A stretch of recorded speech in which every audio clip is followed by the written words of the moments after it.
President Harris. Thanks for putting your trust in me and for inviting me to be part of this incredible campaign.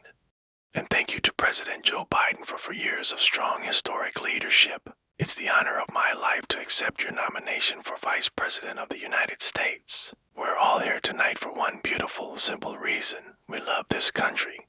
So thank you to all of you here in Chicago and all of you watching at home tonight. Thank you for your passion. Thank you for your determination.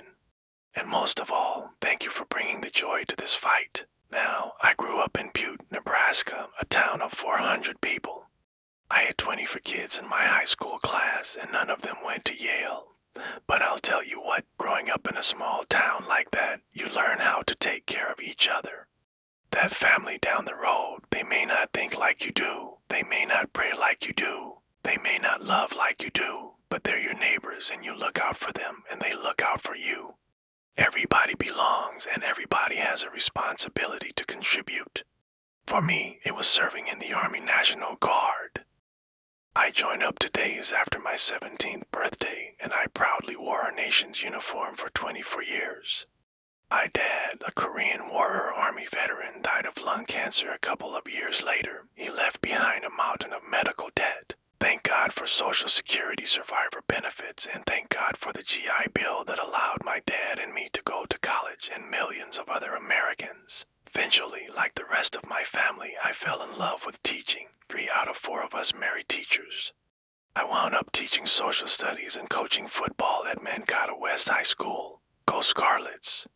We ran a 40 for defense, we played through to the whistle on every single play, and we even won a state championship. Never closed the yearbook, people. But it was those players and my students who inspired me to run for Congress. They saw in me what I had hoped to instill in them, a commitment to the common good. An understanding that we're all in this together, and the belief that a single person can make a real difference for their neighbors. So there I was, a 40-something high school teacher with little kids, 0 political experience, and no money, running in a deep red district.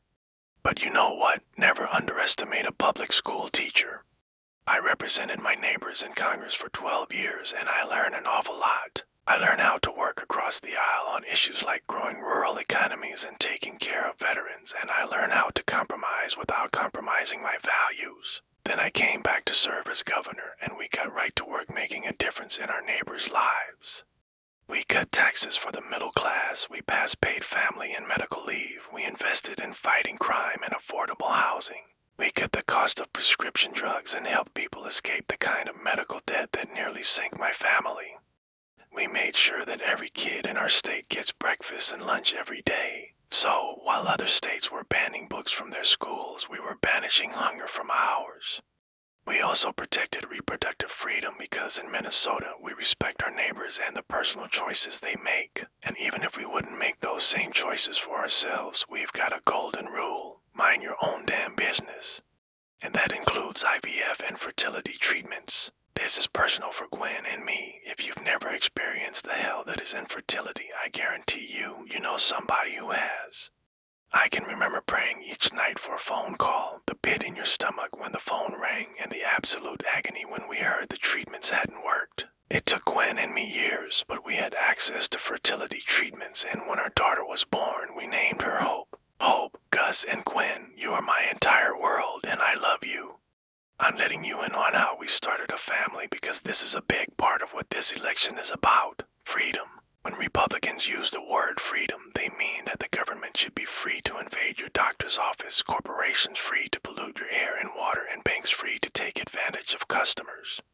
But when we Democrats talk about freedom, we mean the freedom to make a better life for yourself and the people you love. Look, I know guns.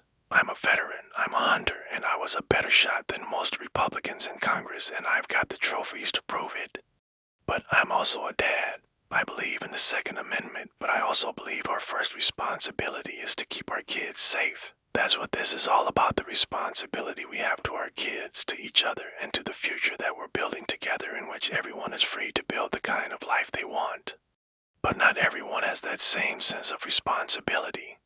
Some folks just don't understand what it takes to be a good neighbor. Take Donald Trump and J.D. Vance. Their Project 2025 will make things much, much harder for people who are just trying to live their lives.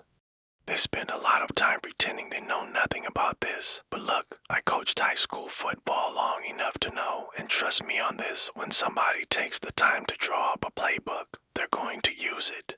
We know if these guys get back in the White House, they'll start jacking up the costs on the middle class. They'll repeal the Affordable Care Act, they'll cut Social Security and Medicare, and they will ban abortion across this country with or without Congress. Here's the thing, it's an agenda nobody asked for. It's an agenda that serves nobody except the richest and the most extreme amongst us. It's an agenda that does nothing for our neighbors in need. Is it weird? Absolutely, but it's also wrong, and it's dangerous. It's not just me saying so, it's Trump's own people. They were with him for years. They're warning us that the next 4 years will be much, much worse. You know, when I was teaching, every year we'd elect a student body president, and you know what? Those teenagers could teach Donald Trump a hell of a lot about what a leader is. Leaders don't spend all day insulting people and blaming others. Leaders do the work. So I don't know about you, but I'm ready to turn the page on these guys. So go ahead, say it with me. We're not going back. We've got something better to offer the American people. It starts with our candidate, Kamala Harris. From her first day as a prosecutor, as a district attorney, as an attorney general, as a United States senator, and then as our vice president, she's fought on the side of the American people. She's taken on the predators and fraudsters, she's taken down the transnational gangs, and she stood up to powerful corporate interests. She has never hesitated to reach across the aisle if it meant improving your lives, and she's always done it with energy, with passion, and with joy. Folks, we've got a chance to make Kamala Harris the next president of the United States. But I think we owe it to the American people to tell them exactly what she'd do as president before we ask them for their votes. So here, this is the part, clip it, save it, and send it to your undecided relatives so they know. If you're a middle-class family or a family trying to get into the middle class, Kamala Harris is going to cut your taxes.